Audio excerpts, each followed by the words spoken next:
Welcome back in to another quick episode of the Crypto Predictive Programming Show. We're going to continue on with part 2 of War Games with Matthew Broderick, 1983. Came out 5 years before, I was trying to say, 1988, which is when what? The distributed ledger technology was being implemented by who? David Schwartz. Who's David Schwartz? Well, he's now the Chief Technology Officer of Ripple Labs. But in 1988, what was he doing then? So I'm going to get into that in this episode, as well as a few more geometria aspects of what takes place. So he goes on up into his room. I'm sure if I put in Protovision, maybe that would be something. His father's talking about how he's going to burn down the house, electrical or something. His mom's saying that. So here he is. He's trying to hack in, and he's going to be showing how he can use phone numbers, and he can call up actually any place. He calls up a fish market or whatever, and they answer. So he's calling phone numbers digitally before he had digital phones. And now he's back playing video games. The girl comes in. Which video game is he playing again? Galaga. So again, we already plugged that in. You see what that had to say. She's saying, hey, did you change my grades? He's saying, yep, I already did. Oh, you weren't supposed to do that. So he starts trying to say, what should I do here? And the next part is going to blow your mind. For those who have been following along with David Schwartz and some of the riddles, okay, and what happened in our night sky the other day, Saturn and Venus were above the crescent moon on the 25th of April and making it look like a happy face at 5:30 in the morning, and everyone across the world was be able to see that supposedly. So what's he typing in? He's like saying, what can I use? I can't figure this out. He's trying to play this game called Global Thermonuclear War. He thinks it's a game, but he's hacked into the actual U.S. Department of Defense. Okay, so this has to do with even National Security Agency. So he goes now over to his own homeland where he's mainly used to with his buddies because he's a computer guy. Now, this is going to blow you away in how this is portraying today's day and age and what actually took place with David Schwartz and even Brad Garlinghouse.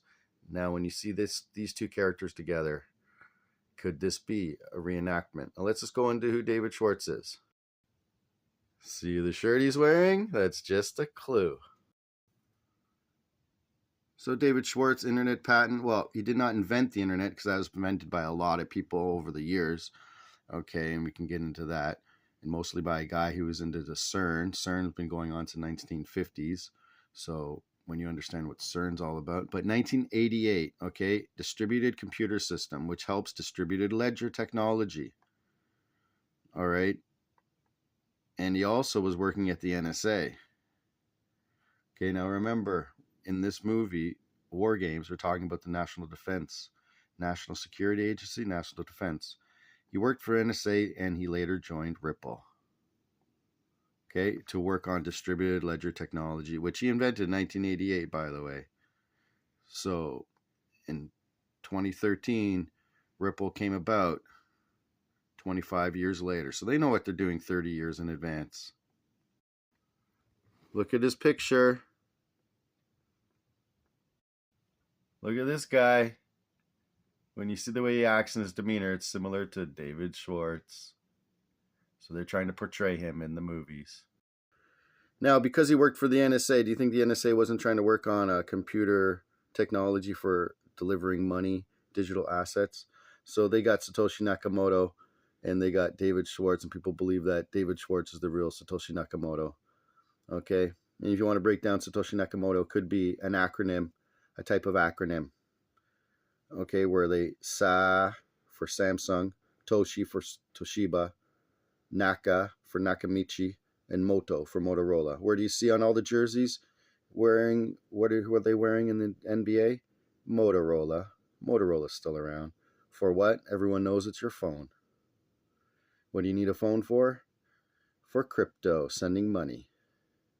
Is David Schwartz the real Satoshi Nakamoto? Come up with Bitcoin to get us all thinking about this and that, but it's really just, you know, to be upgraded like every digital phone and every technology, and then to finally come to the right one. And then they'll say, this is it. We didn't know, but they did know all along.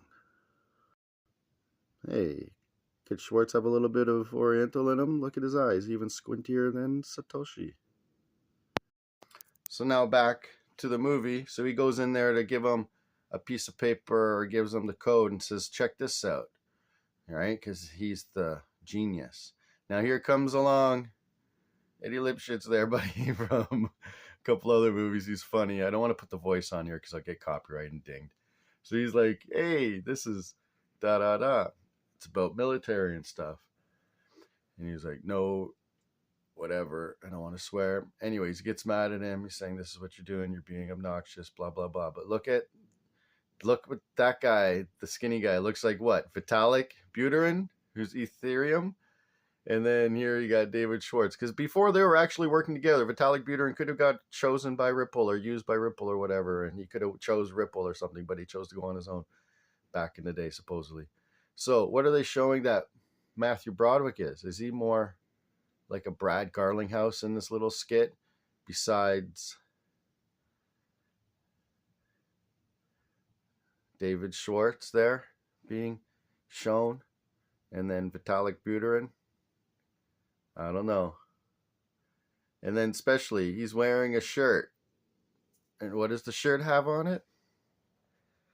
A happy face. What do all the Riddlers about David Schwartz and what they're saying is that they use the happy face. So if you check out some of the Riddlers on XRP and Ripple, you'll see the happy face connected. And that just happened in the night sky, or in the morning sky, on the 25th of April, I believe it was, on Friday. So you see the happy face, they pointed out. Why are they pointing out these shirts? Remember, I point out these shirts in some of the movies, just like in the Venom movie. He's wearing a bridge.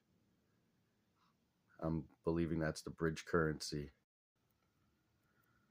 So back to David Schwartz, 1988, 1983, this movie comes out. They're showing him in this movie 5 years before. He actually comes out with this patent, which he's probably been working on with the NSA. All right. Then he just happens to join Ripple. Now, having said that, back in the movie 1994, Johnny Mnemonic, Keanu Reeves is in that. He plugs stuff in the back of his head. He has to bring software digitally through his brain to another place and then decode it. It's encoded as well. So cryptography is part of the movie. And then that's 5 years before, exactly, just like this one. 5 years before, well, 1999, another movie comes out with Keanu Reeves showing The Matrix, which I believe is all about blockchain technology. Okay, this next part I'm going to play for educational purposes. Hopefully this is not copyrighted. You're not supposed to see any of that stuff. That system probably contains new data encryption algorithm. You'll never get in there. Data encryption. I don't believe that any system is totally secure. I bet you Jim could get in. Yeah, I bet you could. I bet you could. Well, you'll never get in through the frontline security, but you might look for a back door. I can't believe it, Jim. That girl standing over there listening, and you're talking about her back doors? Mr. Potato Head. Is this the Potato Head? Back. Yeah, but Jim, you're giving away all our best tricks. They're not tricks. What's your back door? Well, whenever I design a system, I always put in a simple password that only I know about. That way, whenever I want to get back in, I can bypass whatever security they've added on. That's basically what it is. Yeah. And could the girl behind be Kathy Long, or one of the ones that are actually in charge of Stronghold? Not Kathy Long, Tammy Long, and someone who is in charge of Stronghold is a female, and Stellar as well. So there might be showing, you know, the manager for Stellar right now, because she's a female behind Brad. Just saying, just throwing that out there. This is not financial advice. Okay, you really want to get in, find out as much as you can about the guy who designed the system. Oh, come on. I don't even Listen. know the guy's name. Listen up. Why are you guys dumb? You guys are so dumb. I got Listen. everything all figured out. I figured it out all by myself. Oh, yeah, Melvin? How would you do it? You figured it out. First game on the list. Go right through Falcon's Maze. Falcon's Maze, he says. Let's check that out. So he's in the library, takes out a book. What is it called?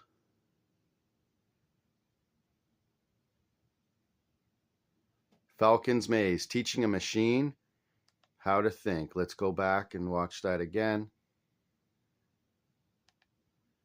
Okay. Falcon's Maze, teaching a machine how to think. Now, blockchain technology cannot work properly without AI technology coming hand in hand, being automatic market makers, basically being, digital brokers, getting everything done behind the scenes in the speed of light. So they're telling you Falcon's Maze once again. Okay, so the guy, Eddie Lipschitz, yells out Falcon's Maze. That's the right answer. Then he types it in. Okay, Falcon's Maze. So let's just type that in. Why is it shown to us 3 times? That's why I find it peculiar. So let's plug Falcon's Maze in here into Gematria.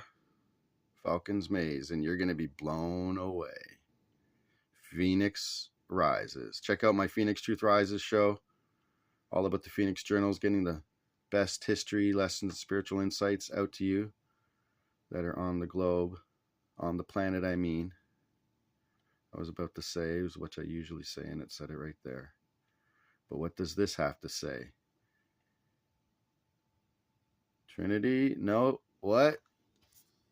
XRP Moon. Very interesting. And what else? Well, E-Trade. Okay, E dash, another word, has only come out now in the electrical era, digital era. Freemasons are behind a lot. I am Maitreya. Well, that's like the third Antichrist or the Antichrist coming about. People are saying that he's out on the stage. I think who knew who it is. The Metallicus is right here. So they even had Metallicus on the board. Metallicus and XRP.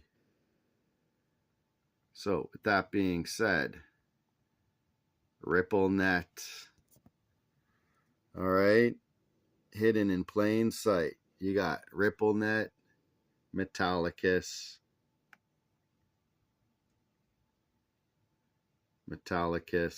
Cyberpunk is actually the name of some NFTs. And you got XRP Moon.